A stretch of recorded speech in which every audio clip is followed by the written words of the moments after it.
Hey boo, welcome to another live episode of I hope this is one of your favorite podcasts, Confident If Live. Y'all, my name is Brandon. If this is your first time here, I am so happy that you stumbled across this. If this is not your first time here, I am also so happy that you came back so I can encourage you, inspire you, and uplift you so that you can turn those dreams into reality, y'all, so that you are never held back by lies about who you are, who you can become, and God's adoration for you, support for you to create massive impact through service out into the world and be compensated for and have an incredible life filled with incredible blessings for you and your family. So today I want to talk about this idea that it's not hard. Really, it's not hard. And this concept, I just have to express so much gratitude for my own coach, Kelly, who we had a really great conversation. This is many, many, many months ago. We're talking almost a year, I think, at this point, where we were having a conversation. And I was like, look, Kelly, I have to have some really hard conversations. And she just stopped me and she said, Brandon, no conversation is hard. And I was like, yes, it is. These are hard conversations. We're talking about contracts. We're talking about ending of partnerships. These are hard conversations. And she said, these are not hard conversations. She said, these are conversations. She goes, they are no harder than you ordering your Dairy Queen Blizzard that you love so much. And if you guys are wondering, M&Ms, extra M&Ms, no chocolate sauce. Okay. And I had to really marinate and think about and process this idea that she hit me with, which is there are no hard conversations. Because what she was really telling me is that they feel hard, but they're not hard. And the reason why they feel hard is because of our own projections, our own perspectives, our own fears, our own worries, our own doubts about what the other person is thinking about us, about our personality, how we're coming across, our fear, worries, and doubts about how they're going to respond to us, what they're going to say, what they're going to believe, how they're going to act.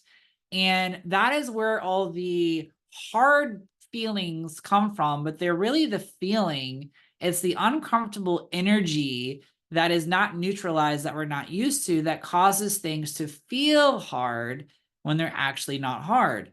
And so I have a list of 7 things that we often think is hard inside of our business. And I want to poke a hole in this theory for all of you today and remind you that these things are not hard. They feel hard because of limiting ideas, limiting beliefs, thought paradigms, fears, worries, doubts, all the emotional components, the emotional baggage, the uncomfortability of different energies in doing these things that maybe we haven't done before or we haven't done them at this level before. And so the first one I've already talked about, which is a hard conversation. Conversations are not hard. You're just moving your lips and saying things. Number 2 is charging your worth or charging your value, raising your prices. That piece is really not hard. I did an entire workshop on this, and raising your prices or charging differently is not hard. You're just changing the numbers and you tell the people. That's it. The reason why it feels hard is because we get wrapped up in, am I overcharging? Am I undercharging? Are people going to pay? Are people not going to pay? What are they going to think about me? How am I going to be judged? What are other people in my industry going to think about my pricing when I'm charging? What am I saying? What am I communicating with it? You can see how very quickly thoughts, ideas, and beliefs come into play with that aspect of simply just choosing a different number for what you're actually charging.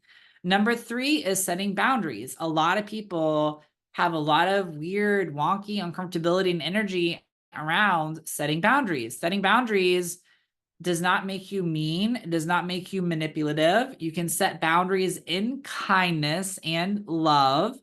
And when you set boundaries, you're just telling people, you have your free will. I have my free will. If you do X, Y, Z, then I'm going to do ABC. And if you do ABC, then I'm going to do XYZ. That's all it is. You're just telling people you have a choice to do what you want to do. And depending upon what you do, I am going to choose to respond differently. But setting boundaries is not hard. You communicate the boundaries, you explain why you're setting the boundaries, and that's it. And then you just hold the boundaries and you run with it. Number 4 is organic marketing and social media. A lot of people think that social media is hard. That's because we overcomplicate social media. We put too much emphasis and focus on algorithms, on reach, on when to post, how to post, what to say, how to say it.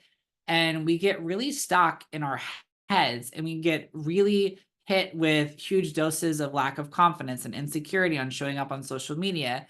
And while there are practical truths, there are practical tools, practical pieces that will help you on the social medias, I also believe in my heart of hearts that we make it way more complicated and way harder than we ever need to. If we would just keep speaking from our heart and keep speaking our truth, the right people at the right place and the right time will always find us.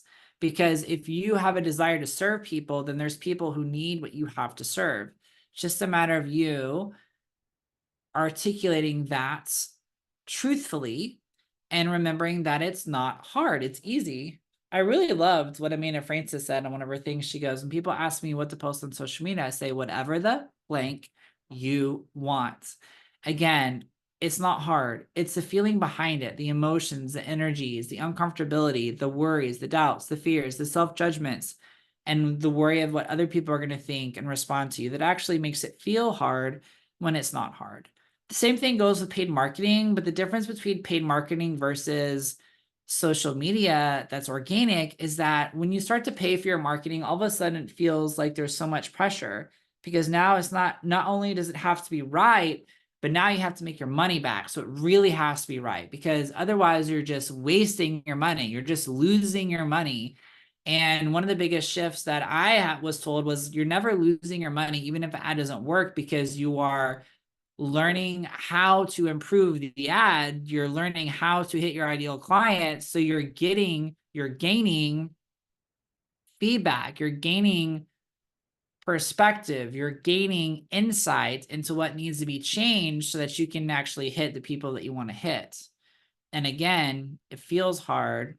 It's not hard. You're literally, all social media and paid marketing is clicking and typing buttons. That's it. Finding pictures, editing, being creative. You're just clicking on buttons and clicking on your mouse. It's not hard. It's all the thoughts, worries, beliefs, and ideas behind it. Then when it comes to video is another one that we think is really hard. And this one, you just hit play and hit record and speak to the people. That's it. And again, same reasons with social media and paid marketing as we worried about how many people are going to watch it, how many people are going to show up. Are people going to value what I have to say? Is it going to resonate with people? Is it going to endear me to people? Are they going to be turned off by it? These are all just paradigms and belief and noise that you have to learn how to ignore if you're going to grow and scale an online business, if you're going to be an entrepreneur, if you're going to be a badass. You just have to do those things. And the last one is hiring and leading.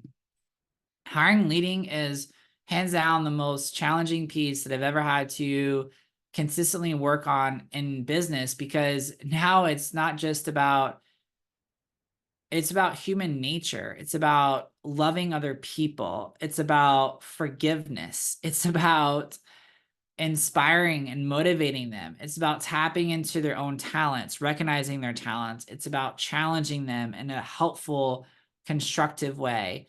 It's about believing more in them than what they believe in themselves. And none of that is hard because you just develop it, but it certainly does feel hard.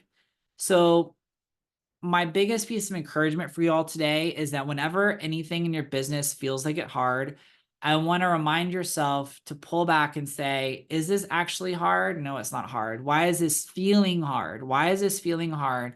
Why am I starting to believe that it's hard?